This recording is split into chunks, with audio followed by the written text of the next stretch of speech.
Elle a plus peur du silence à l'intérieur de la maison que du bruit de la tempête à l'extérieur.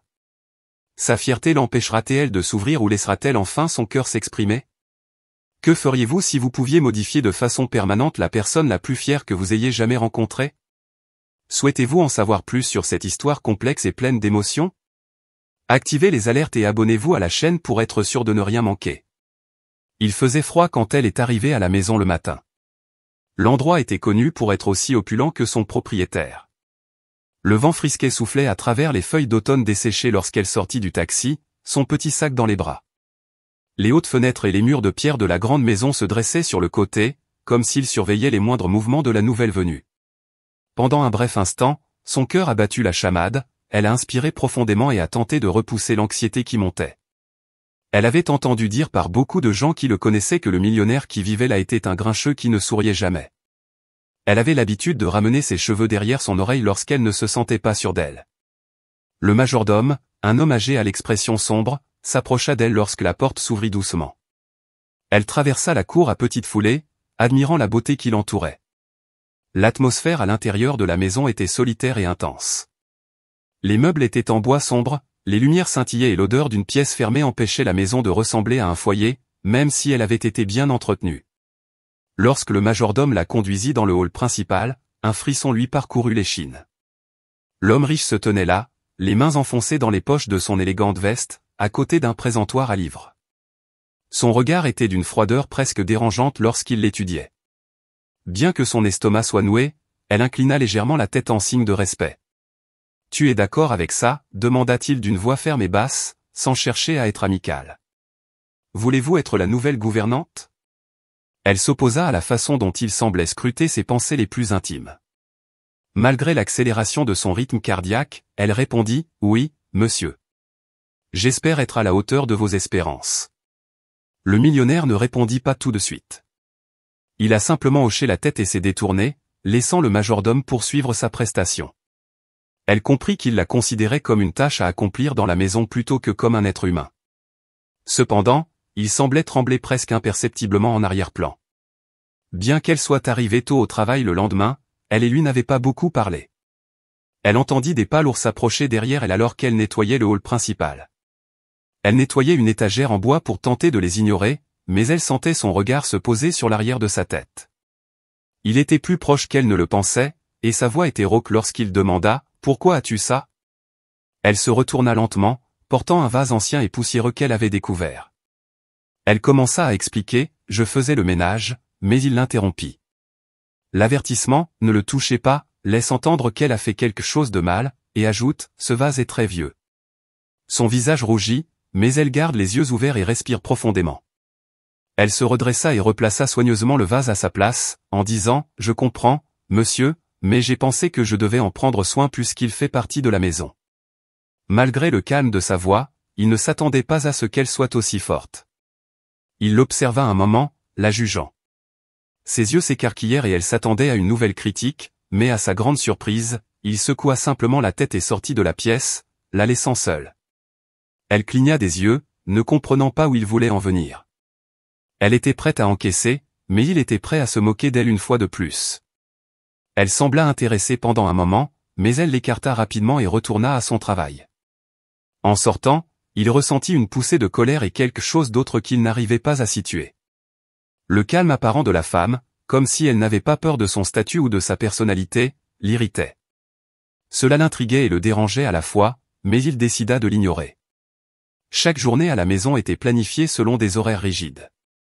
Il se levait à 6 heures tous les matins, prenait son petit déjeuner seul, puis se retirait dans son bureau sombre aux rideaux fermés pour travailler. La femme de chambre, qui observait de loin cette routine prudente, voulait en savoir plus sur cet homme qui avait la capacité de manipuler tout le monde d'un seul coup d'œil. Comme il aimait rester seul avec ses pensées, il ne lui disait pas grand-chose au début. Il s'assurait que tout était à sa place et que tout le monde était à sa place, comme s'il s'agissait des pièces d'un grand puzzle qu'il était chargé de superviser. Elle s'est vite rendue compte que l'équilibre délicat qu'il s'était efforcé de maintenir était perturbé par le moindre changement, aussi minime soit-il. La maison ressemblait à un engrenage précis.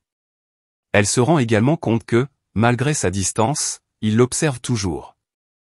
Il apparaissait sur son lieu de travail sans prévenir et l'observait en pleine action, comme s'il cherchait quelque chose chez elle qui méritait d'être critiqué. Pourtant, elle continuait à travailler sans s'arrêter parce qu'elle était calme et déterminée. Il l'observait comme s'il essayait de résoudre une énigme pendant qu'elle faisait le ménage et s'occupait de la maison. Au fil des jours, il fut surpris de constater qu'elle continuait à occuper ses pensées plus souvent qu'il ne l'aurait souhaité. Il se demandait, quand est-ce qu'elle suivra mes règles comme tout le monde? Sa méthode de travail était calme mais presque têtue, et il ne savait pas ce qu'elle avait de si inhabituel. Peut-être était-ce simplement sa présence qui comblait le vide dans la maison, mais elle semblait l'ignorer sans se mettre en colère. Leur première conversation honnête s'est produite presque par hasard. Par un après-midi nuageux, elle était dans la cour en train de tailler les rosiers qui avaient besoin d'un peu de soin. Il l'observe de loin, les mains dans les poches. Pour la première fois, il se demanda pourquoi elle prenait tant de soin, jusqu'à ce qu'il remarque qu'elle travaillait lentement et silencieusement. La scène ne lui plaisait pas. Préparant un argument, il s'approcha d'elle. Il lui demanda, d'une voix aussi glaciale que le vent, « Pourquoi ? Es-tu sûr de pouvoir améliorer les choses ici ?» Elle détacha son regard des fleurs et le regarda dans les yeux. Pendant un bref instant, il se sentit en sécurité lorsqu'une voix très posée lui assura, « Je n'essaie pas de changer quoi que ce soit. Je m'occupe de la maison du mieux que je peux. » Il crut déceler une trace de faiblesse dans ses yeux, mais il n'y vit que de la détermination, et il se renfrogna. « Ne fais pas tant d'efforts. L'utilisation de la maison n'a jamais été difficile pour moi. » Elle acquiesça, puis s'agenouilla pour couper une autre branche. « Peut-être, répondit-elle, mais cela ne veut pas dire que ça ne peut pas être mieux. » Cette réponse était si courageuse qu'elle le stupéfia. Personne ne lui avait jamais parlé ainsi, et encore moins un superviseur. Elle lui a jeté un regard si sévère qu'il n'a pas pu répondre. « Vous êtes différente, dit-il, presque pour lui-même, tout en étant conscient qu'il parlait à voix haute. « Peut-être que je le suis, répondit-elle en souriant légèrement, avant de se tourner à nouveau vers le rosier. Peut-être que je n'ai pas peur de faire les choses différemment. » Il ne fit rien d'autre que de la regarder tailler soigneusement les brindilles et les feuilles. Il était coincé là où il était, à la regarder, mais il voulait dire quelque chose d'autre, peut-être pour montrer qu'il contrôlait encore la situation. Pour la première fois depuis longtemps, il se sentait légèrement intéressé. Il n'arrivait pas à se défaire de la sensation que quelque chose chez elle le faisait douter de ses pensées. Les jours continuèrent à passer lentement, mais quelque chose avait changé dans la maison. Désormais, les seuls signes de leur tension étaient les regards et les quelques mots qu'ils échangeaient. Le millionnaire commença à remarquer tout chez elle, y compris son petit sifflement qu'elle laissait échapper en nettoyant les chambres et son froncement de sourcils lorsqu'elle se concentrait. Cependant, elle ne semble pas contrariée. Restant calme, elle poursuit ses tâches, réarrangeant les objets dans les pièces et modifiant le décor, ce qu'il ne lui aurait jamais permis de faire auparavant. Il gardait les étagères sombres et laissait la lumière du soleil les éclairer tous les matins en ouvrant les stores de la bibliothèque. Mais son indulgence a fini par s'estomper. Elle avait quelques livres qui lui appartenaient et elle décida de les déplacer du bureau à la bibliothèque pour qu'ils soient mieux présentés, sujet par sujet. Lorsqu'il est entré dans son bureau et qu'il a vu la bibliothèque vide, il lui a crié dessus d'un ton furieux. La maison était on ne peut plus silencieuse. Il lui dit d'un ton vif et furieux, « Qui t'a dit que tu pouvais fouiller dans mes livres ?» Elle le regarda, un livre à la main, mais son expression resta calme. Sa réponse a été directe, « Je pensais qu'il serait plus facile de les trouver à la bibliothèque.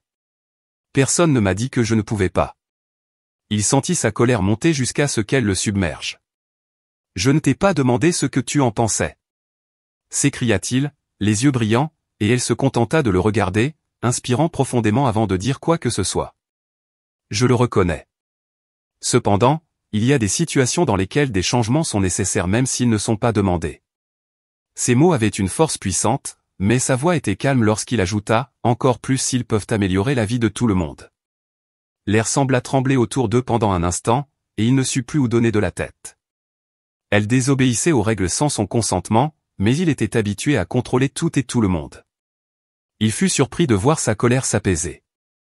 Il était vraiment confus, ce qui l'exaspérait encore plus. Il se leva et partit, la laissant seule dans la pièce alors qu'il continuait à parler. Il y avait quelque chose d'étrange et de troublant dans sa poitrine lorsqu'il se retourna pour partir. C'était un mélange de curiosité, de rage et de quelque chose d'autre qu'il n'arrivait pas à situer. Soudain, cette nuit-là, une tempête s'abattit sur la maison.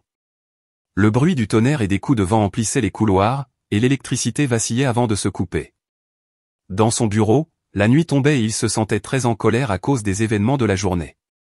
Un bruit de pas feutrés s'approcha de lui, tandis que la pluie tambourinait contre les fenêtres. Elle entra par l'embrasure de la porte, portant une bougie allumée. Son visage était éclairé par le reflet de la bougie. Le bruit à l'extérieur était très fort, et elle dit d'une voix calme, « On dirait qu'il n'y a plus d'électricité. » Il a hoché la tête, ne sachant que dire. Après avoir réfléchi, elle entra prudemment dans la pièce. « Qu'y a-t-il » demanda-t-elle, sa voix résonnant dans la pièce vide et sombre. « Puis-je allumer d'autres flammes ?» Il l'autorisa d'un simple geste de la main. Elle éclaira la pièce, créant un petit cercle de lumière entre eux, après avoir posé la bougie sur la table.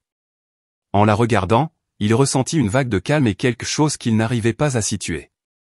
Il fut surpris qu'elle lui demande d'emblée, « Pourquoi ne crains-tu pas les orages ?» Elle le regarda, le visage calme, et haussa les épaules. Les tempêtes peuvent être effrayantes, mais elles apportent aussi des changements, et parfois nous en avons besoin pour voir les choses différemment. Monsieur, j'ai appris que les tempêtes passent. Elle esquissa un léger sourire, comme si prononcer ces mots était pour elle une seconde nature. Prenons l'exemple d'aujourd'hui. Lorsque notre énergie s'épuise, nous devons faire une pause et prendre la mesure de ce qui nous entoure. Il sentit le poids de ses paroles en la regardant. Cette perspective directe et simple de la vie lui remonte le moral. Elle avait la capacité de tout améliorer, même les pires moments, parfois. Pour la première fois, il essaya d'en dire plus, de se dévoiler davantage, mais les mots ne sortaient pas. Elle trouva une chaise à proximité et s'y installa tranquillement. Les bougies projetaient des ombres changeantes sur les murs et le bruit de la pluie semblait s'éloigner.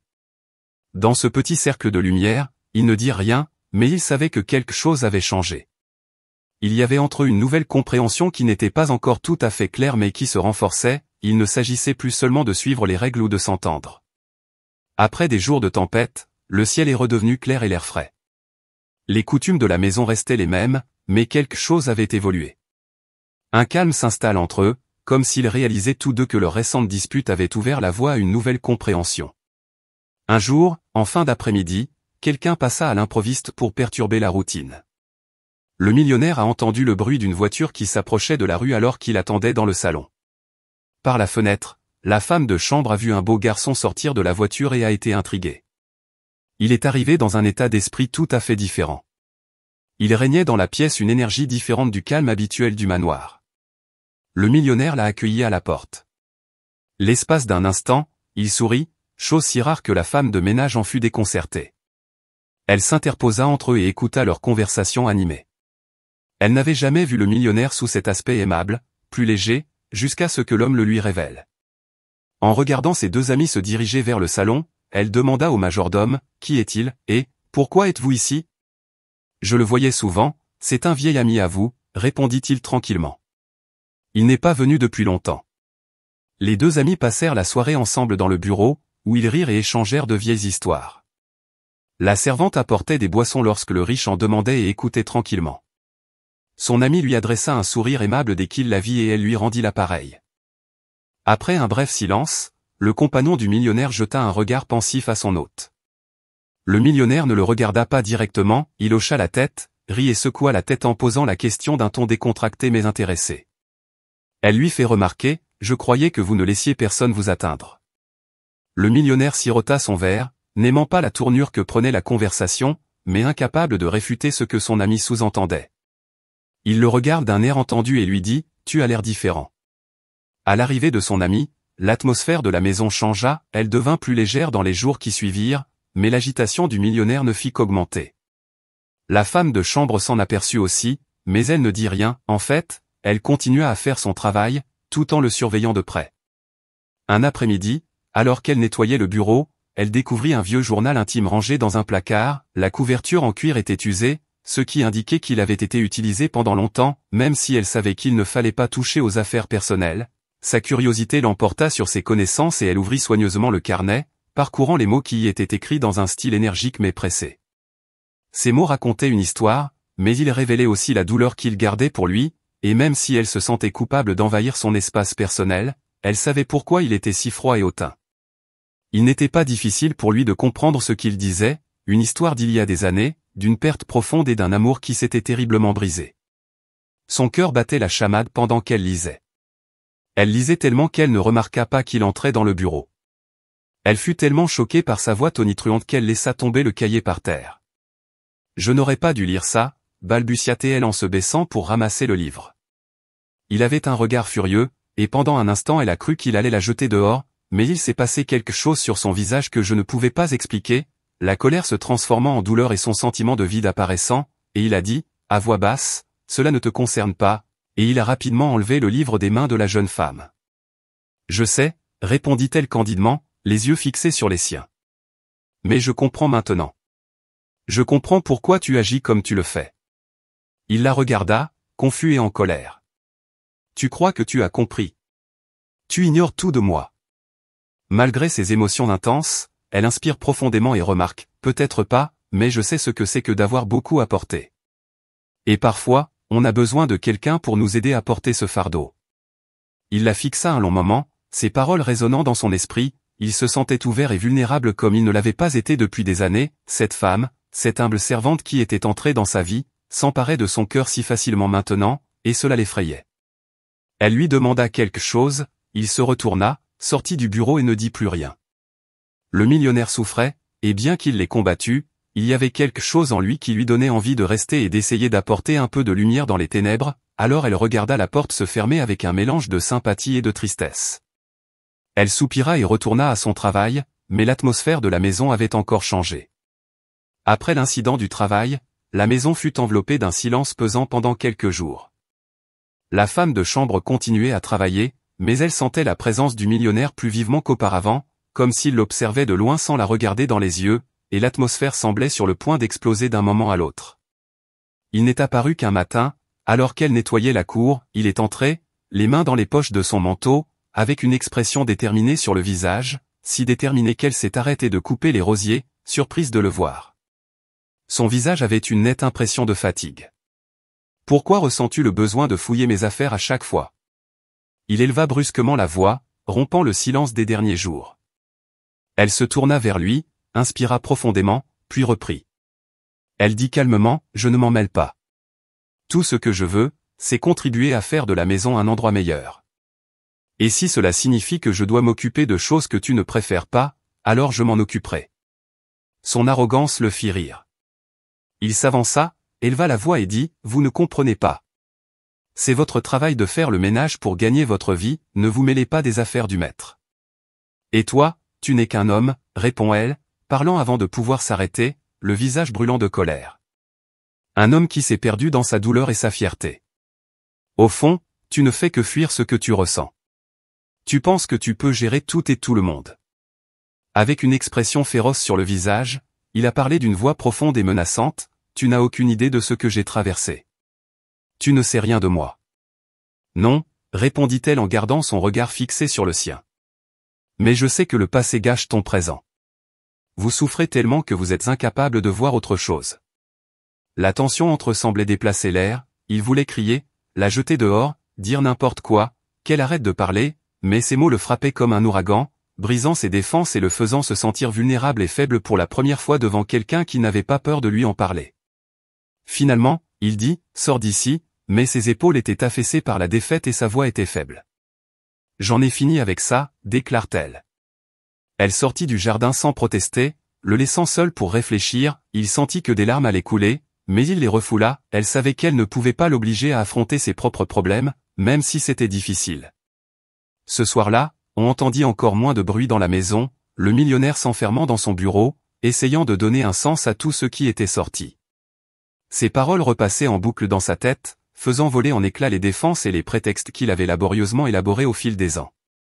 La servante avait fait un effort concerté pour ne pas penser à cette dispute, nettoyant les chambres et mettant la cuisine en ordre comme d'habitude, mais elle ne pouvait s'empêcher de sentir que cette dispute était importante, que quelque chose devait se briser pour que quelque chose de nouveau puisse émerger. Lorsqu'elle courut voir ce qui se passait, elle le trouva adossé au mur, la main sur la poitrine et le visage pâle. « Qu'est-ce que tu as fait ?» Elle entendit des pas lourds dans le couloir, tôt le matin, alors que tout le monde dormait encore dans la maison, demanda-t-elle, la voix inquiète. Sa respiration était irrégulière lorsqu'il a dit « Je ne sais pas, je ne me sens pas bien. » Elle lui prit le bras et l'aida à s'asseoir sur le canapé du salon. Il semblait avoir peur, et elle aussi. Elle alla directement chercher une couverture et le couvrit. Il ferma les yeux en essayant de contrôler sa respiration. « Restez calme, dit-elle en se penchant vers lui. Laissez-moi vous préparer du thé. » Lorsqu'elle revint avec le thé chaud, il lui lança un regard qu'il ne lui avait jamais adressé auparavant. Le remerciement et la surprise étaient tous deux visibles dans ses yeux, comme si cette gentillesse n'avait pas été attendue. « Pourquoi dois-tu faire cela » dit-il d'une voix rauque. « Après tout cela. Pourquoi t'inquiètes-tu encore ?» Elle prend la tasse et s'agenouille devant lui. Elle a simplement répondu, parce que personne ne devrait avoir à traverser cela seul. Tout le monde a besoin de soutien, quelles que soient les difficultés. Il prit la tasse, serra les mains et prit une lente gorgée du thé fumant. Elle était ce dont il ne savait pas qu'il avait besoin jusqu'à ce moment précis, un soulagement qu'il n'avait pas anticipé. À ses côtés, il se sentait étrangement en sécurité, comme si, pour la première fois depuis des années, il pouvait être lui-même, sans masque ni mensonge. Se sentant coupable de sa faiblesse, il détourna le regard et murmura « Je ne sais pas comment vous remercier ». Son doux sourire éclaira la pièce autrement sombre. Elle dit « Vous n'avez pas à le faire », avec un regard compréhensif. « Je suis également à votre disposition chaque fois que vous avez besoin de moi. Parfois, pour être fort, il faut demander de l'aide. » Ils sont restés silencieux après cela, mais quelque chose avait changé une fois de plus. Son acte de compassion était plus qu'un simple geste, il démontrait que même au milieu du chaos et de la souffrance, l'amour et la guérison pouvaient exister. L'homme riche se sentit à l'aise et ferma les yeux. Simultanément, une petite lueur d'espoir commença à émerger dans son cœur. L'atmosphère de la maison s'est progressivement modifiée après cette nuit-là. Le millionnaire commença à se comporter différemment, même si ce fut d'abord avec prudence. Les matins étaient plus que silencieux, il y avait un désir silencieux de combler les vides qu'il avait créés, un sentiment d'attente. Un après-midi, alors qu'elle était dans le jardin, il est apparu. Il portait une veste légère et avait les mains dans les poches. Il étudie les roses qu'elle entretient avec tant d'attention.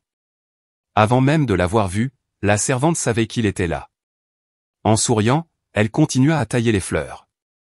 Il rompit le silence en posant une question presque timide, « Le jardin vous plaît-il » Elle fut surprise de le voir devenir moins dur et plus enjoué dans sa voix. « Je l'aime bien » répondit-il, et il se pencha pour examiner un bouton de rose frais. Les fleurs attendent leur tour. Indépendamment des événements extérieurs, elles attendent leur heure pour s'épanouir. Il s'approcha d'elle d'un pas tranquille, étudiant les plantes comme s'il ne les avait jamais vues auparavant. Avec un léger sourire, il remarqua « Tu parles toujours de façon si simple. C'est presque ennuyeux. » Son travail s'interrompt et elle laisse échapper un léger rire qui se répercute dans toute la pièce. La vie est simple. C'est nous qui rendons les choses difficiles, fit-elle remarquer en se retournant vers les fleurs. Il resta silencieux pendant un moment, tandis que les mots de la jeune femme se répétaient dans sa tête.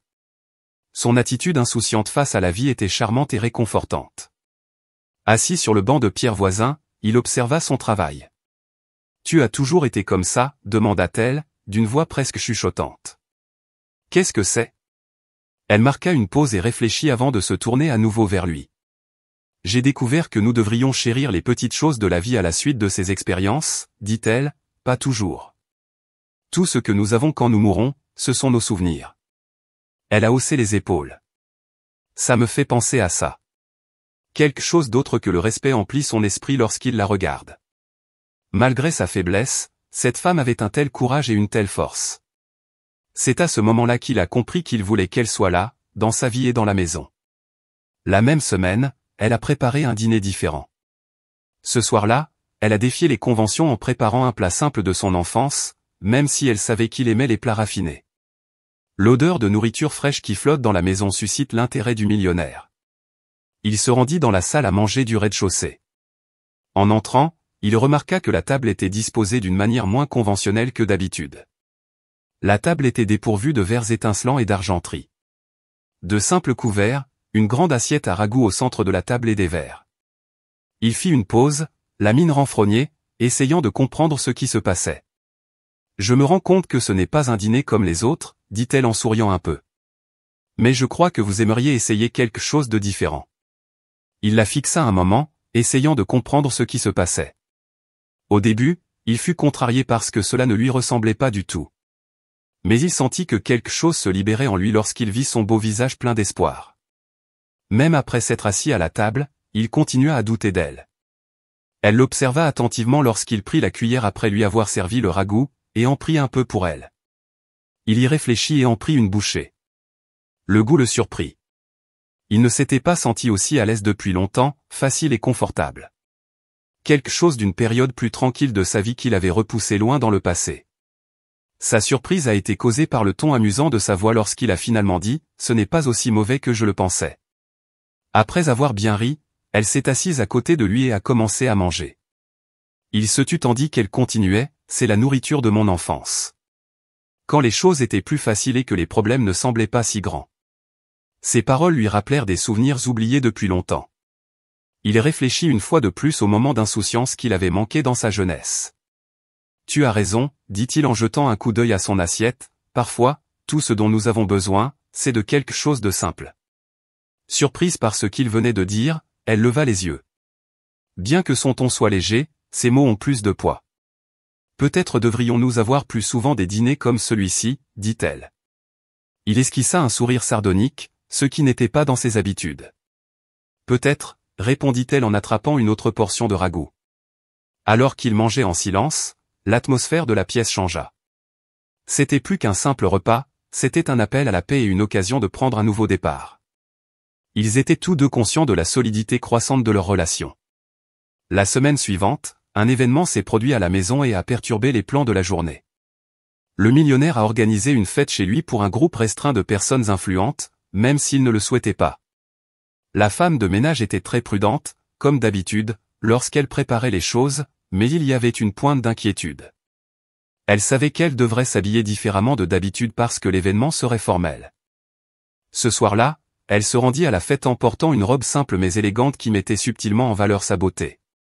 Ses cheveux étaient coiffés en un chignon délicat et son expression traduisait un mélange de timidité et de détermination. Lorsqu'il l'a vue entrer dans le studio pour la première fois, il est resté immobile. La femme qu'il avait vue dans les couloirs de la maison n'était pas la même que celle qu'elle était maintenant. C'est à ce moment précis qu'il a senti que quelque chose avait changé en lui. C'était aussi inattendu qu'un coup de poing. Tandis que les invités riaient et discutaient, il gardait son regard fixé sur elle. Elle devait accueillir les visiteurs et veiller à ce que tout se passe bien, tout en travaillant joyeusement. Ses pas joyeux et insouciants illuminaient l'espace. Il était de plus en plus mal à l'aise car il ne pouvait détacher son regard d'elle. L'un des invités, un jeune homme charmant et aimable, s'approcha d'elle et la salua chaleureusement. Alors qu'ils commençaient à discuter, il lui a raconté une blague qui l'a fait rire. Son rire résonna dans le couloir comme un coup de poing dans l'estomac du millionnaire. La jalousie soudaine qui montait en lui était incontrôlable.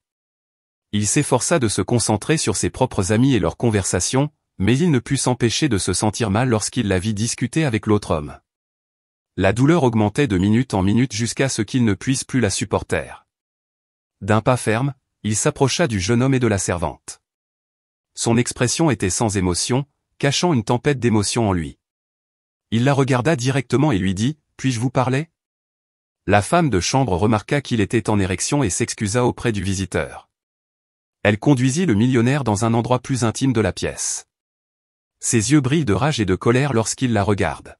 « Vous sembliez très occupé avec votre nouvel ami, dit-il en essayant de paraître décontracté.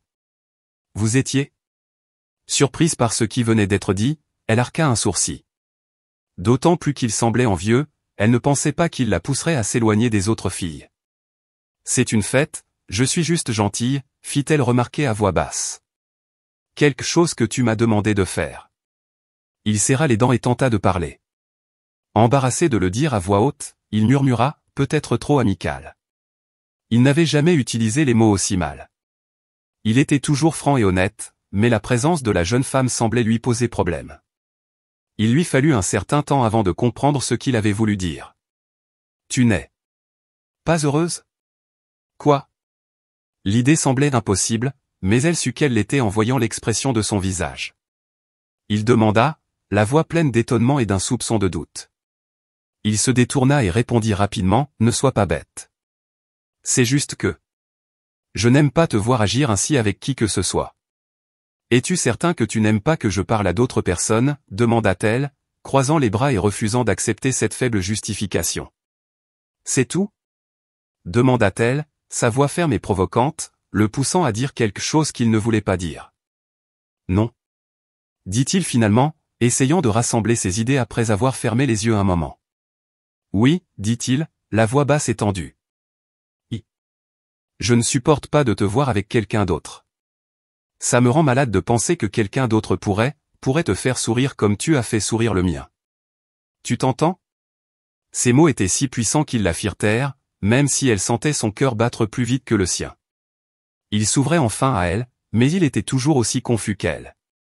Tu me traites comme si tu avais du pouvoir sur moi, dit-elle en s'approchant de lui. Et ce n'est pas le cas. Ses yeux étaient pleins de désespoir et de rage lorsqu'il la regarda. Je sais, dit-il, la voix brisée, mais je ne sais pas comment gérer ce que je ressens. J'ai peur. Prenant une profonde inspiration, elle lui dit, moi aussi, j'ai peur. Ses yeux se sont adoucis en regardant les siens, mélange de sympathie et de perplexité. Mais nous ne pouvons pas nous en éloigner. Ils étaient tous deux honnêtes sur ce qu'ils ressentaient pour la première fois, sans visage et sans explication, et bien que l'espace entre eux soit vide, il était plein d'idées et de sentiments qu'ils gardaient pour eux. Ils savaient tous deux qu'ils allaient prendre une décision capitale qui changerait leur vie. Les jours qui suivirent la fête, la maison devint de plus en plus encombrée, la dispute de ce soir-là avait laissé des traces visibles sur chacun d'eux, la femme de chambre continuait à remplir ses fonctions, mais il régnait un étrange silence entre elle et le millionnaire, lui, en revanche, était devenu encore plus prétentieux et luttait contre les émotions qui l'assaillaient. Un après-midi, les choses prirent une tournure terrible lorsqu'un nouvel invité arriva dans la maison. C'était le jeune homme fringant de la soirée, de retour pour discuter affaires avec le millionnaire. L'invité reconnut la femme de chambre, qui la saluait et lui souriait en la voyant, alors qu'elle leur apportait le thé dans le bureau. Elle sourit à son tour aux paroles amicales du jeune homme, « Vous êtes de retour. J'ai été ravi de vous rencontrer à la fête. J'espère que vous avez passé un bon moment aussi. » Elle hocha légèrement la tête et, tout en posant les tasses sur la table, il ajouta, « Oui, c'était un bon événement. » Elle sentait le regard du millionnaire sur elle, mais elle garda son calme et ignora la tension qui régnait dans la pièce. Il lui dit simplement, « Vous savez, j'aimerais en savoir plus sur les histoires que vous avez racontées ce soir-là. Nous pourrions en parler plus longuement autour d'un café une autre fois. » Le jeune invité n'a jamais cessé de parler, même si la situation était amicale. Le millionnaire était resté immobile dans son fauteuil lorsque, le regard glacé, il se leva brusquement et dit, « Je suis sûr que ma femme de ménage a beaucoup de travail. Et vous, ma chérie, vous êtes ici pour affaires, pas pour organiser un rendez-vous. » La pièce retentit comme une bombe. Le jeune homme est momentanément décontenancé par cette réponse ironique, à laquelle il s'empresse de répondre, « bien sûr, pour éviter de froisser qui que ce soit. J'ai juste pensé. » La femme de chambre a rapidement quitté la pièce après avoir jeté au couple fortuné un dernier regard qui exprimait à la fois la douleur et la colère, en disant, « Vous avez mal pensé », avant de mettre fin à la conversation d'un regard. Lorsque l'invité est finalement parti au bout d'un certain temps, elle est devenue extrêmement irrationnelle. Elle s'approche du millionnaire assis dans le salon, le regard perdu dans la cheminée, et lui demande, « Qu'est-ce que c'était que ça ?» Il croise les bras et dit, « Fais-le. Qu'est-ce qui t'a poussé à te comporter de la sorte ?» Ses yeux sombres et vifs rencontrent les siens et il dit, « Tu n'as pas compris ?» Il peut à peine parler à cause de son extrême contrariété. « Je refuse de rester là à regarder un autre homme s'approcher de toi, » dit-il, la voix étranglée. « Tu ne peux pas me traiter comme si j'étais à toi à cause de ça. Tu penses que tu peux gérer tout le monde et tout ce qui t'entoure, mais tu ne peux pas gérer mes émotions et les gens à qui je parle. » Répondis-je en m'avançant vers lui. Le millionnaire resta silencieux, entendant tout ce qu'elle disait, incapable de cacher plus longtemps ses sentiments mais aussi incapable de faire face car il s'était muré de telle manière qu'il était pris au piège et impuissant à agir. Il commença par essayer de trouver les mots justes, comme « Vous ne comprenez pas. »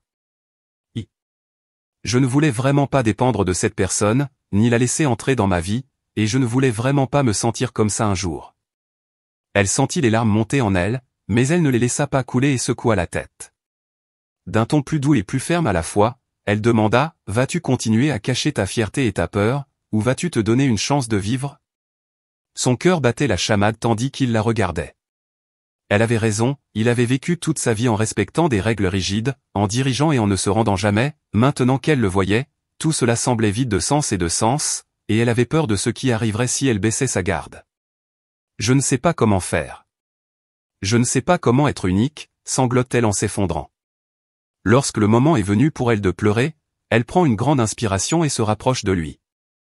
Personne ne sait, dit-elle, la voix pleine de compassion et de douleur, nous sommes tous en train d'apprendre. Il n'est pas nécessaire de changer immédiatement, mais il faut être prêt à essayer. Il s'arrêta un long moment, réfléchissant à ce qu'elle venait de dire, il avait l'impression que toutes ses protections lui avaient été enlevées, le laissant vulnérable aux attaques, mais il ressentait aussi une lueur d'espoir que quelque chose de différent, quelque chose qu'il n'avait jamais connu auparavant, pourrait exister. Détournant finalement le regard, il dit, j'ai besoin de temps. S'il vous plaît, aidez-moi à comprendre ce qui se passe. D'accord, dit-il à voix basse, mais n'attendez pas trop longtemps. Le temps est précieux, et certaines choses ne peuvent pas attendre. Elle acquiesça, mais une partie d'elle souhaitait une réponse plus directe. Après avoir dit cela, elle se retourna et sortit de la pièce, le laissant seul. Il resta là à réfléchir, ne sachant que faire, ne voulant pas prendre de risques, mais sachant que si les choses continuaient ainsi, il perdrait la seule personne depuis des années qui avait donné un sens à sa vie. Il ferma les yeux lorsque la porte se referma, ressentant l'angoisse de l'incertitude et de la peur, mais il était prêt à les affronter pour la première fois. Le riche était perdu et ne pouvait trouver la paix pendant cette période, le temps est précieux, et certaines choses ne peuvent pas attendre éternellement, avait-elle dit. Il se sentait comme au milieu d'une tempête, chaque pensée apportait une nouvelle vague de peur et d'espoir. La maison resta douloureusement silencieuse pendant les heures qui suivirent. C'en était trop pour la servante, qui s'enferma dans sa chambre pour essayer de se calmer. Il était tard dans l'après-midi et des nuages sombres s'amoncelaient dans le ciel, indiquant qu'un orage approchait. La maison était battue par le vent et la pluie, et il pouvait la voir debout dans l'embrasure de la porte du hall principal, son visage pâle et ses yeux clairement visibles à travers la vitre brisée. Il se retourna lentement, le cœur battant dans sa poitrine, il n'était plus question de fuir, le moment était venu d'affronter ses sentiments et ses peurs. Parlons, dit-elle, la voix posée malgré la tempête. Sa voix était rugueuse et rauque lorsqu'il dit, je sais qu'il faut qu'on parle. Je ne peux pas continuer comme ça plus longtemps. Tu dois choisir ce que tu veux. Si tu penses pouvoir te cacher derrière ta fierté, ou si tu es prêt à risquer ta vie, dit-elle en s'arrêtant devant lui au milieu du couloir. Il ne pouvait détacher son regard de la tristesse et de l'espoir qui animait son visage. Il avait l'impression qu'il allait s'évanouir sous l'effet de la douleur et de la confusion, et avant qu'il ne puisse s'en empêcher, les mots « j'ai peur » sont sortis de sa bouche, « j'ai peur de perdre le contrôle et de me livrer. Je n'ai jamais su comment gérer mes émotions. » S'avançant, elle tendit la main pour une poignée de main et dit doucement, « Personne ne sait. » Mais c'est exactement ce que signifie l'amour, être ouvert à la souffrance. Le seul endroit où l'on peut trouver la vraie force, c'est en se laissant aller à ses sentiments. Il sentit la lutte en lui tandis qu'il fixait sa main, le bruit de la pluie qui clapotait contre les fenêtres emplissait la pièce, comme si la nature elle-même était là pour en être témoin, il ferma les yeux, prit une profonde inspiration et se décida.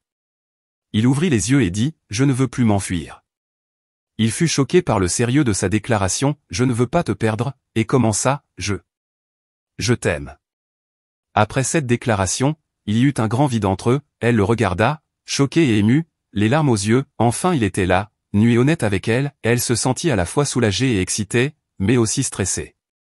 Elle secoua la tête et dit, « Alors montre que tu es prêt à prendre une chance et à changer. » « Je t'aime » fut prononcé à nouveau, et cette fois il fut accompagné d'un plus fort « et je ferai tout pour le prouver », alors qu'il s'avançait et posait ses mains sur son visage sans hésitation.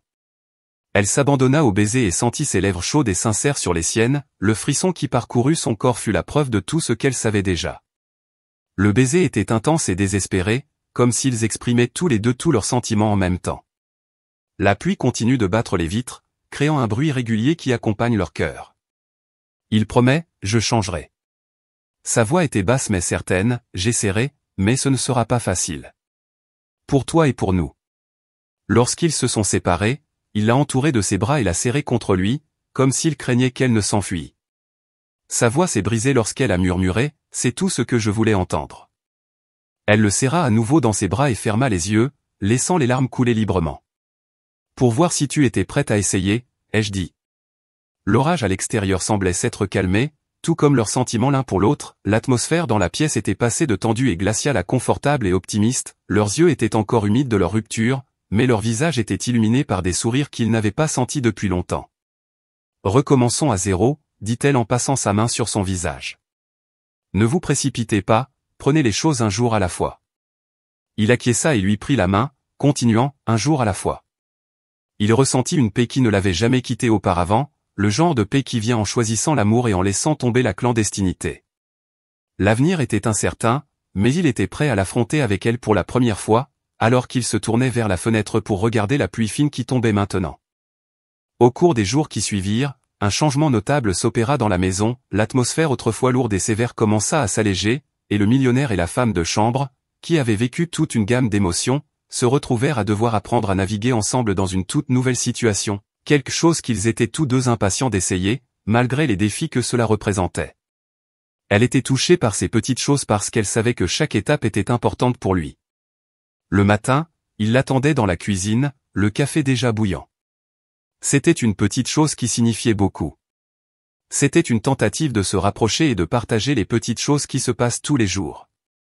Un matin ensoleillé, il est venu en tenant un petit bouton de fleurs, et il a souri en disant « J'ai pensé que nous pourrions peut-être les planter ensemble ». La cour, où elle n'avait fait que s'occuper des plantes, était devenue un endroit où ils pouvaient se rencontrer et rattraper le temps perdu. La voix un peu bizarre, il dit « Je crois que tu me transformes en quelqu'un d'autre ». Elle a dit oui, surprise et ravie de l'offre, et ils se sont mis à genoux pour planter ensemble la petite fleur. Auparavant, ils ne se seraient jamais sali les mains, mais là, il ne semblait pas s'en préoccuper. « Je ne te transforme pas, dit-elle doucement, en secouant la tête et en riant. C'est seulement mon travail de te montrer qui tu es vraiment. » Les jours passèrent ainsi, plein de petits moments qui contribuaient au développement de leur nouvelle relation, naturellement. Des disputes surgirent parce qu'il faut du temps pour se défaire de vieilles habitudes, il restait parfois vaniteux et obstiné, et elle s'adressait toujours à lui avec fermeté lorsqu'elle le jugeait nécessaire. Un jour, alors qu'ils discutaient de la réorganisation du bureau, elle lui a dit « Tu n'as pas besoin d'avoir toujours raison. Nous sommes tous dans le même bateau. Il s'agit d'obtenir un bon mélange. » Avec un soupir et en se frottant la nuque, il a exprimé sa colère et s'est efforcé de dire quelque chose comme « Je sais, mais vous savez, c'est difficile, et, je ne pense habituellement qu'à moi. C'est dur pour moi aussi, a-t-il dit, mais c'est comme ça qu'on fait les vraies choses. Un jour à la fois, un pas à la fois. Elle s'est rapprochée de lui et lui a touché doucement le bras. Finalement, il dit, d'accord. Faisons-le à ta façon. Un jour à la fois. Il a senti le poids de ce qu'il avait dit en la regardant. Il avait l'impression d'être obligé de grandir et de changer. L'attention méticuleuse de la femme de ménage aux détails et à l'organisation des pièces a rendu l'endroit plus léger et, au fil des mois, la maison a commencé à refléter les nouvelles vies qu'il commençait pour chacun d'entre eux. Le riche, quant à lui, avait du mal à s'adapter et s'est découvert un nouveau but dans la vie, la partager avec quelqu'un. Mais un jour, il s'est passé quelque chose qui a mis à l'épreuve tout ce qu'il avait appris, une affaire au travail a exacerbé son humeur, il s'est enfermé et l'a repoussée lorsqu'elle est venue voir si tout allait bien parce qu'il ne se sentait pas sûr de lui une fois de plus. D'un ton acerbe, il l'a supplié, « S'il te plaît, pas maintenant. Je ne veux pas en parler. » Elle lui jeta un regard compatissant, mais mélancolique, et répondit calmement, « D'accord », mais elle resta où elle était, l'observant jusqu'à ce qu'il lève les yeux vers elle, finalement, irrité. « Tu m'as entendu quand j'ai dit que je ne voulais pas en parler. Laisse-moi tranquille, s'il te plaît, s'écria-t-il en se levant de sa chaise. Tu n'es pas obligé de tout gérer tout seul. Parce que je tiens à toi, dit-elle d'une voix ferme et douce à la fois. Et c'est dans les moments difficiles que nous devons être là pour les gens que nous aimons le plus. Son corps se figea lorsque ces mots le frappèrent comme une révélation, la colère disparut et fut remplacée par un lourd sentiment d'épuisement, il s'assit à nouveau et porta les mains à son visage en murmurant, « J'ai peur d'échouer. Je ne veux rien perdre. Et je vous remercie. Je suis ici avec toi parce que je le veux, même dans la difficulté. » Elle s'est penchée pour se rapprocher de sa chaise, lui a pris la main et a dit, « Je sais. » Il a répondu, « Mais tu ne me perdras pas parce que je suis humain et que j'ai des défauts. » Ses yeux se sont remplis de larmes tandis qu'il la regardait, se sentant pour la première fois compris et accepté. Il murmura, « Merci », et lui serra la main. « J'essaie vraiment. J'ai besoin de temps. » « Je sais, dit-elle en souriant, et je serai là pour marcher avec toi pour toujours. Après ce jour, il a commencé à exprimer davantage ses inquiétudes et ses incertitudes, à lui parler plus souvent et à lui demander son avis sur des choix. En retour, elle lui a offert son soutien et sa perspicacité, ce qui lui a permis de voir les choses d'un point de vue qu'il n'aurait jamais eu seul. Vous savez, dit-il, j'avais l'habitude de penser que le bonheur était quelque chose d'inaccessible. Mais, même quand les choses sont difficiles, j'ai l'impression que je peux être heureux. Il s'arrêta de marcher et lui prit la main alors qu'il se promenait dans la cour par une belle matinée de printemps, pensant à quel point sa vie avait changé depuis qu'elle y était entrée. Il lui a répondu, le bonheur n'est pas un endroit auquel on accède. Elle a souri et lui a serré la main. Chaque jour, c'est le voyage et ce que nous construisons ensemble qui compte. Maintenant qu'il était avec elle, il se sentait chez lui dans la maison et en lui-même, il ne pouvait pas avoir gagné le bonheur, il venait des petites choses que l'on faisait chaque jour, comme choisir d'aimer, de partager et de prendre des risques. Il acquiesce et se sent apaisé comme il ne l'avait jamais été auparavant. C'était réel.